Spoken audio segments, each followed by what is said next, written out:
Ar ziņām pasaulē Latvijā Latgalē Radio Alise Plus studijā Juris Saukāns. Šodien un rīt Briselē notiek NATO aizsardzības ministru sanāksme. Dalību valstis diskutē par drošības situāciju reģionā, Ukrainas atbalstu, NATO pretgaisa aizsardzības spējām un citiem jautājumiem. Sanāksmes ietvaros notiek arī ikmēneša Ukrainas kontaktgrupas jeb Ramšteinas sanāksme. NATO galvenajā mītnē Briselē šodien ieradās arī Ukrainas prezidents Volodimirs Zelenskis. Tā ir viņa pirmā vizīte NATO mītnē kopš iebrukuma sākuma.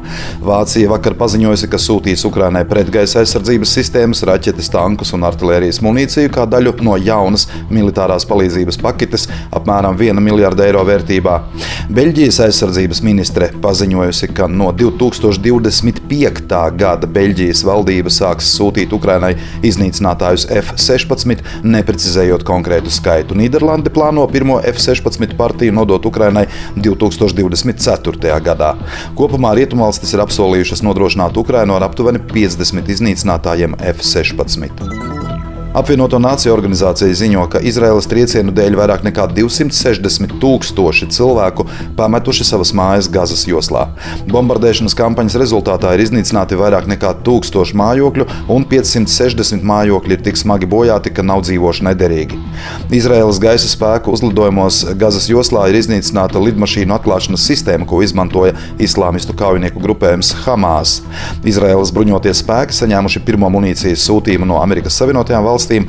Pirmā transporta lidmašīna ar munīciju nolēdās Nevatimas gaisa spēku bāzē vakarā.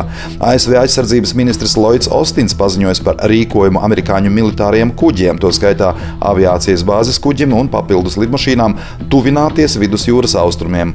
Francijā notiek izmeklēšana pret galēji kreiso jauno antikapitālistu partiju saistībā ar teroru slavinošiem izteikumiem pēc palestīniešu grupējuma Hamas uzbrukumiem Izrēlai. Lielbritānijā Šēfildā demonstrācijā palestīniešu atbalstam protestētāji pie pilsētas domes norāva no masta Izraēlas karogu un aizvietoja to ar palestīniešu karogu. Šefildas pilsētas domes līderis Toms Hants uzsvēra, ka šāda rīcība neatbilst pilsētas vērtībām. Izglītības un zinātnes ministrija ir radusi iespēju nākamā gada budžetā nodrošināt finansējumu 132 000 eiro apmērā latgaliešu rakstu valodas apguvēja 46 Latgales reģiona skolās.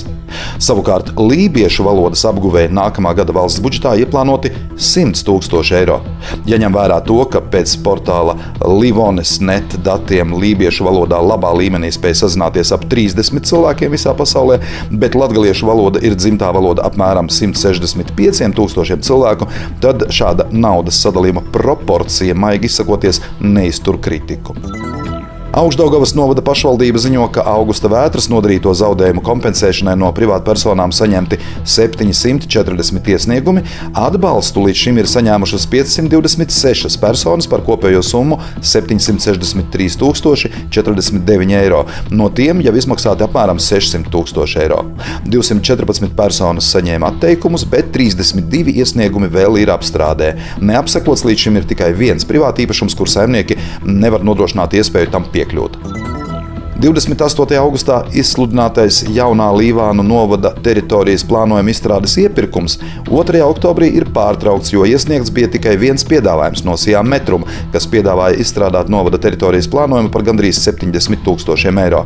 Jaunais iepirkums izsludināts 4. oktobrī, atkārtotā iepirkuma noteikumos nekādas izmaiņas netika veiktas.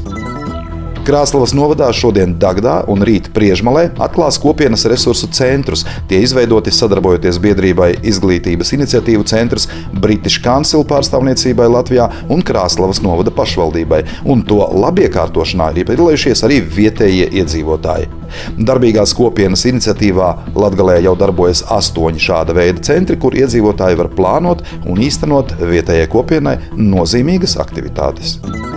Ar ziņām studijā bija Juris Saukāns. Par ziņu raidījumu Ziņas bez robežām pasaulē Latvijā Latgalē saturu atbild SIA Alise Plus, projektu finansē Mediju atbalsta fonds no Latvijas valsts budžeta līdzekļiem.